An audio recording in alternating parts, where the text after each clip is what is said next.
కష్టం రాగానే కుంగిపోతున్నావా? నాకే ఎందుకిలా జరుగుతోందని ఏడుస్తున్నావా? అయితే నీకోసమే ఈ కథ. చాందిని తన తండ్రితో, నాన్న, నా జీవితం చాలా కష్టంగా ఉంది. ఒక సమస్య తీరకముందే ఇంకోటి వస్తుంది అని బాధపడుతుంది. ఆమె తండ్రి ఒక వంటవాడు. ఆయన చాందినిని వంటగదిలోకి తీసుకువెళ్ళి 3 గిన్నెల్లో నీళ్లు పోసి పొయ్యి మీద పెట్టాడు. నీళ్లు బాగా మరిగాక మొదటి గిన్నెలో కొన్ని క్యారెట్లు వేశాడు. రెండో గిన్నెలో కొన్ని గుడ్లు వేశాడు.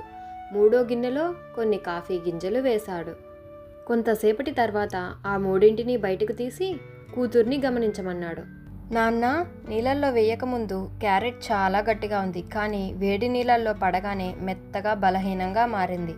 మరి కోడిగుడ్డు బయట చాలా సున్నితంగా ఉంది, కానీ వేడిని తట్టుకోలేక లోపల గట్టిగా తయారైంది.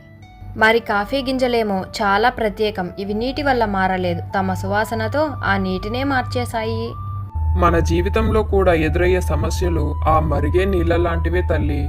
కొందరు సమస్య రాగానే క్యారెట్లా భయపడి బలహీనపడిపోతారు. ఇంకొందరు కోడిగుడ్డులాగా కష్టాలను తట్టుకొని లోపల మరింత బలంగా తయారవుతారు. కానీ అసాధారణమైన వ్యక్తులు మాత్రమే కాఫీ గింజల్లా ఉంటారు. వారు కష్టకాలంలో తమను తాము మార్చుకోవడమే కాకుండా తమ చుట్టూ ఉన్న పరిస్థితులను కూడా మార్చేస్తారు. ఒక్కటి గుర్తుంచుకో తల్లి, నీ సమస్యలు నిన్ను ఓడించడానికి రాలేదు, నీలో దాగి ఉన్న శక్తిని నీకు పరిచయం చేయడానికి వచ్చాయి. నువ్వు క్యారెట్వా, గుడ్డువా లేక కాఫీ గింజవా ఆలోచించుకో. కష్టాన్ని చూసి వణకడం కాదు, కష్టమే నిన్ను చూసి భయపడేలా చెయ్యాలి.